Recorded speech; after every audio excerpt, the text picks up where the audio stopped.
North Korean IT workers have been building your favorite DeFi protocols for 7 years.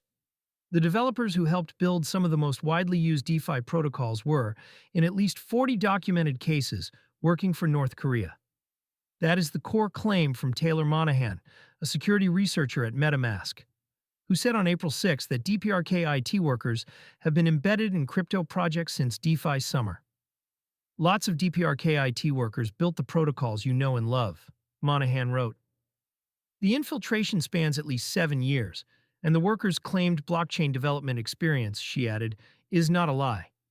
Fake resumes, real code. The infiltration method is not technically sophisticated. North Korean operatives apply for developer positions through standard channels, job boards, LinkedIn outreach, and hiring pipelines. They show up to Zoom interviews. They pass technical screens. What makes detection difficult is the identity infrastructure behind them. Monahan described fully constructed identities including employment histories, public-facing credentials, and professional networks built to withstand due diligence.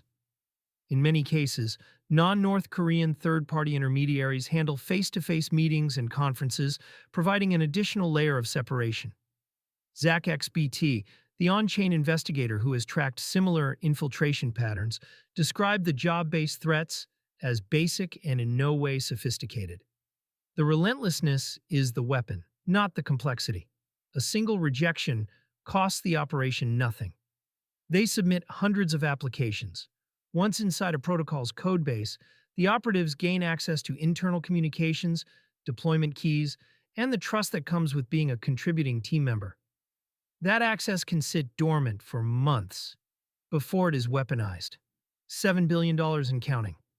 The Lazarus Group, North Korea's primary state-backed cyber unit, has stolen an estimated $7 billion in cryptocurrency since 2017. The headline incidents are familiar. $625 million from the Ronin Bridge in 2022, $235 million from WazirX in 2024, $1.4 billion from Bybit in 2025, and $280 million from Drift Protocol earlier this month.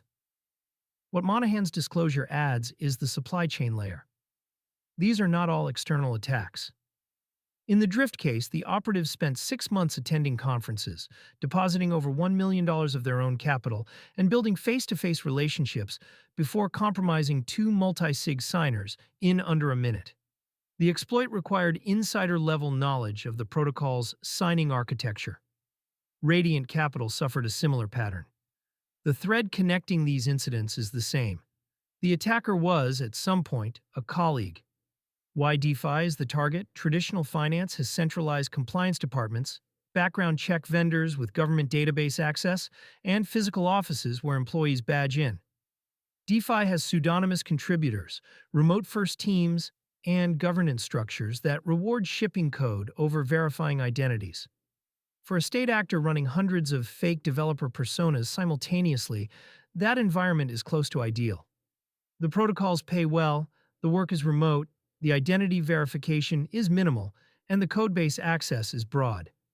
Monahan's estimate of 40-plus affected platforms likely understates the problem. She specified that these are the projects where infiltration was identified. The number that went undetected is unknown, the screening gap. The U.S. Office of Foreign Assets Control, OFAC, maintains a sanction screening framework that crypto businesses can use to verify counterparties, but it was designed for transaction monitoring, not employment vetting. Checking whether a wallet address appears on the SDN list is straightforward. Checking whether a developer applying through a staffing agency in Singapore is routing their salary to Pyongyang is not. Several protocols have begun implementing stricter contributor onboarding.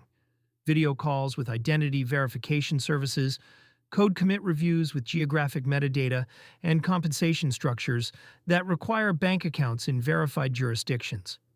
These measures add friction to a hiring process that many DeFi teams built to be as frictionless as possible. The tension is structural. DeFi's openness is both its value proposition and its attack surface. What this means for users. For anyone holding funds in a DeFi protocol, Monahan's disclosure raises a question that cannot be answered from the outside. Who actually wrote the code your money sits in? Self-custody wallets reduce counterparty risk from exchanges and custodians. They do not reduce risk from compromised smart contracts.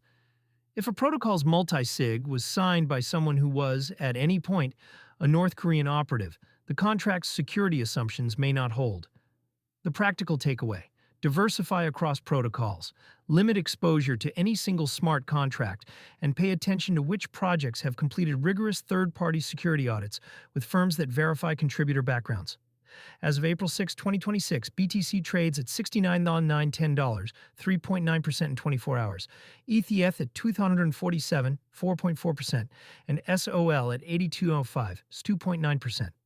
The Fear and Greed Index sits at 38 in fear territory. The market is climbing on ceasefire optimism, while the security infrastructure under it remains porous.